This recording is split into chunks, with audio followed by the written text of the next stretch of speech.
Welcome to Rajapalayam recipes. இன்றைக்கி நம்ம என்ன பார்க்க போகிறோன்னா, எப்பயுமே இட்லி தோசை அந்த மாதிரி டிஃபன் எல்லாம் சாப்பிட்டு போர் அடிச்சதுன்னா நீங்கள் இந்த மாதிரி ஒரு தோசையும் இல்லை அடையும் அந்த மாதிரி ஒரு பேர் வச்சுக்கலாம். சுரக்காய் வச்சு பண்ண போகிறோம். ஏன்னா இந்த சீசனில் தான் இந்த சுரக்காய் இதில் என்ன அந்த சீசன் காய்கறிலாம் நல்லா கிடைக்கும் பாருங்கள். அப்போ இந்த மாதிரி செஞ்சு சாப்பிட்லாம். அதுக்கு என்ன தேவையானு பார்த்துடலாம். ஒரு வெங்காயம் இந்த மாதிரி கட் பண்ணி வச்சுருக்கேன். வெங்காயம், பச்சை மிளகாய், மல்லி, புதினா வச்சுருக்கேன். கொஞ்சம் ஒரு சுரக்காயில், பெரிய சுரக்காயில் 1/4 பாகம் தான் இந்த மாதிரி துருக்கி வச்சுருக்கேன். முட்டைக்கோஸ், கேரட்டு, இது எல்லாமே நம்ம கலந்ததுனால நமக்கு உடம்புக்கு ரொம்ப ஹெல்தி. கொஞ்சம் பச்சரிசி மாவு. இது என்ன மாவுன்னா, கருப்பு கவுனி அரிசி, மாப்பிள்ளை சம்பாலாம் அரைச்சி வச்சுருப்பேன். இந்த மாதிரிலாம் அடை பண்ணுறதுக்கு நல்லாயிருக்கும். இது தோசை மாதிரி நல்லாயிருக்கும். அதுக்காக அந்த மாவு சும்மா கொஞ்சம் 1 ஸ்பூன் போட்டுருக்கோம். கொஞ்சம் வெள்ளை எள்ளு, ஜீரகம், உப்பு, அவ்வளோதாங்க. இது எப்படி பிசைஞ்சு நம்ம எப்படி போட்டு எடுக்கிறோன்னு பாருங்கள். ஒரு ஆளுக்கு 1 சாப்பிட்டாலே போதுங்க. காலையில் டிஃபனுக்கோ இல்லை நைட் டின்னருக்கோ நீங்கள் இந்த மாதிரி செஞ்சு கொடுங்க. பிள்ளைங்களுக்கு ரொம்ப ஹெல்தி. ஈவினிங் ஸ்நாக்ஸ் மாதிரி அவங்க ஸ்கூல் விட்டு வந்தாங்கன்னா, இப்போ எல்லாம் உடனே டியூஷன் கிளம்புறாங்க. அதனால் நீங்கள் இந்த மாதிரி செஞ்சு கொடுத்தீங்கன்னா அவங்களுக்கும் ஃபில்லிங்காக நல்லாவும் இருக்கும். எல்லா காய்கறியெல்லாம் போகிறதுனால ரொம்ப ஹெல்தி. நீங்களும் செஞ்சு பாருங்கள். வாங்க இது எப்படி பண்ணுறதுன்னு பார்த்துடலாம். இப்போ இது எப்படி பிசைஞ்சு போடுறோன்னு பார்க்கலாம்.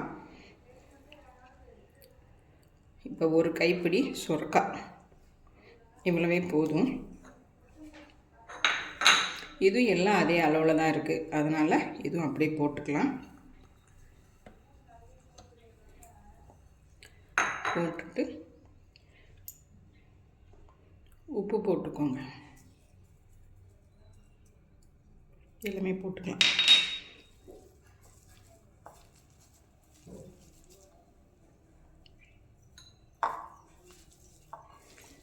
இது இந்த மாதிரி பிசைஞ்சு வைக்கலாம். இப்போ இந்த 1 கப் அரிசி மாவு போட்டுக்கலாம். பார்த்து போட்டுக்கலாம்.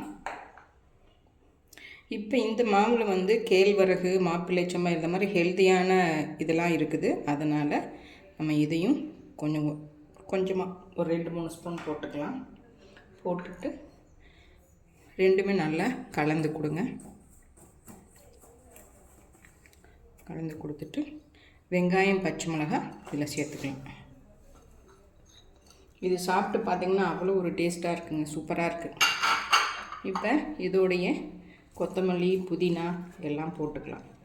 கொஞ்சம் ஜாஸ்தியாகவே போடுங்க, நல்ல டேஸ்ட் கொடுக்குது.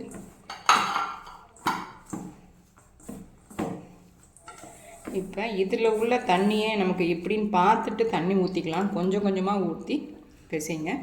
இப்போ இந்த காய்கறி எல்லாம் இதில் போட்டுக்கலாம்.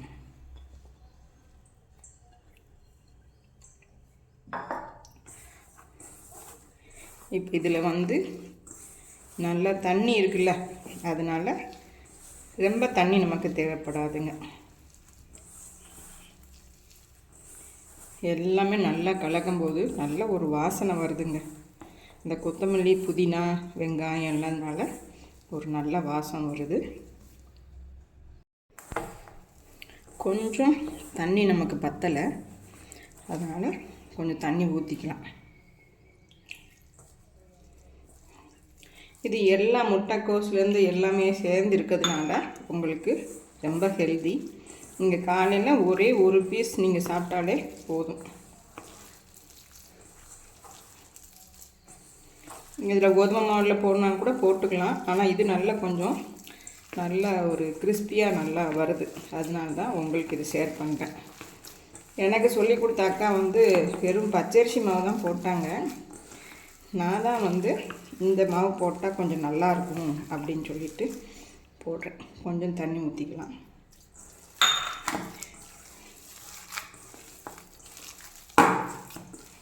அவ்வளோதாங்க. கொஞ்சம் ஒரு 10 நிமிஷம் இதை ரெஸ்ட்டு விட்டுடலாம். இப்போ ஸ்டவ் ஆன் பண்ணிக்கோங்க. ஆன் பண்ணிவிட்டு கொஞ்சம் கடலெண்ணெய் தாங்க நான் இன்றைக்கி ஊற்றுறேன். கடலெண்ணெய் ஊற்றுங்க. ரொம்பலாம் இல்லை, கொஞ்சம் தான். ஏன்னா நம்ம நெய் வேறு ஊற்ற போகிறோம். அதனால் கடலெண்ணெய் கொஞ்சம் இந்த மாதிரி ஊற்றுங்க. இது நல்லா காஞ்சதுக்கப்புறம் கொஞ்சம் வெள்ளை எள்ளும் நம்ம ஜீரகமும் போட்டோம்னா அந்த மனம் அவ்வளோ நல்லாயிருக்கு, உடம்புக்கும் ரொம்ப நல்லாயிருக்கும். இது இந்த மாதிரி பரவுன மாதிரி போட்டுக்கோங்க.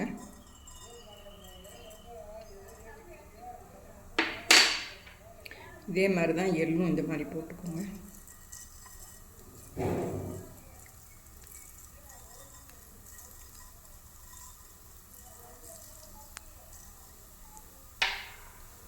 இப்போ தண்ணியில் நல்லா கை முக்கிக்கோங்க. முக்கிட்டு அடுப்பை சிம்மில் வச்சுக்கோங்க. ஒரு லட்டு மாதிரி எடுத்துக்கோங்க மாவை.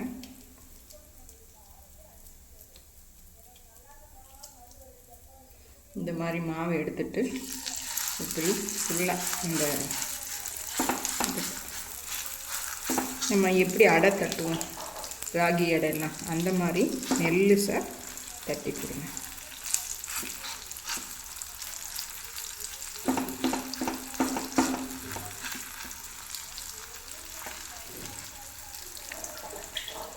தண்ணியை கையில் வந்து தண்ணி முக்கிக்கோங்க.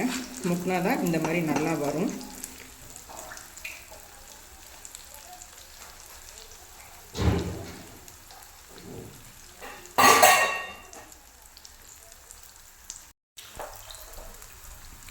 இப்போ தண்ணி முக்கிட்டு இந்த மாதிரி கை வச்சு நல்லா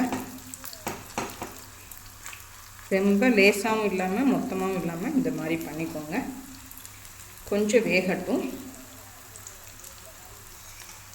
எண்ணெய் இதுவே போதும்.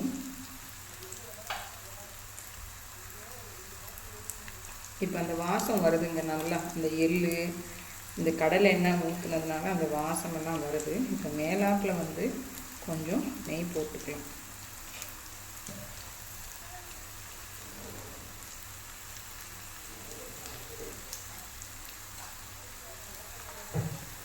நெய் எப்படி பரவாயில்ல அப்படி பண்ணிக்கோங்க. கொஞ்சம் வேகட்டும். வெந்ததுக்கப்புறம் திருப்பி போடணும். பாருங்கள், திருப்பி போட்டாச்சு. எவ்வளோ அழகாக இருக்குது பாருங்கள். பார்க்கவே இவ்வளோ நல்லா இருக்குது. நீங்கள் சாப்பிட்டு பார்த்தீங்கன்னா அப்படி ஒரு டேஸ்ட்டுங்க. இதுக்கு வந்து காரம் ரொம்ப இல்லை. அதனால் நம்ம செஸ்வான் சட்னியெல்லாம் இருக்கும் பாருங்கள். இல்லை நம்ம வீட்டில் சாஸ் எல்லாம் இருந்தால் கூட நீங்கள் சாப்பிட்லாம். இது ஒன்றே போதுங்க. ஒரு ஆளுக்கு ஒன்று போதும். அதுக்கு மேலே தேவையில்லை. எல்லா சத்தும் இதில் இருக்குது. ஏன்னா கருப்பு கவுனிலேருந்து எல்லாம் அந்த மாவும் போட்டிருக்கோம், காய்கறி எல்லாமே போட்டிருக்கோம், நெய் போட்டிருக்கோம், வெள்ளை எள்ளு. அதனால் எல்லாமே இதில் இருக்குது. நீங்களும் சிரமம் பார்க்காம இந்த மாதிரி செஞ்சு சாப்பிடுங்க. அவ்வளோ ஒரு அட்டகாசமாக இருக்கும். நல்லா வேகட்டும், பார்த்துடலாம்.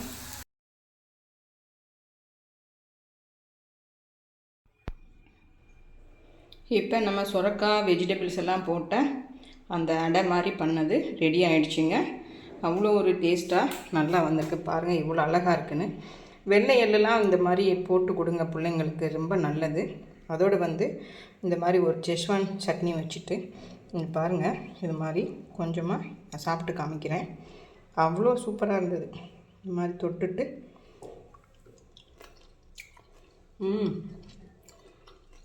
நல்ல மொறுங்க. அட்டகாசமாக இருக்குது, சூப்பராக இருக்குது. இந்த காரசாரமான செஸ்வான் சட்னிக்கும் இந்த சுரக்காய் இந்த டிஃபன் இந்த டிஷ்ஷுக்கும் ரொம்ப நல்லாயிருக்கு.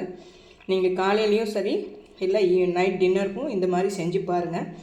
செஞ்சு பார்த்துட்டு எனக்கு கமெண்ட் பண்ணுங்கள். தேங்க்யூ.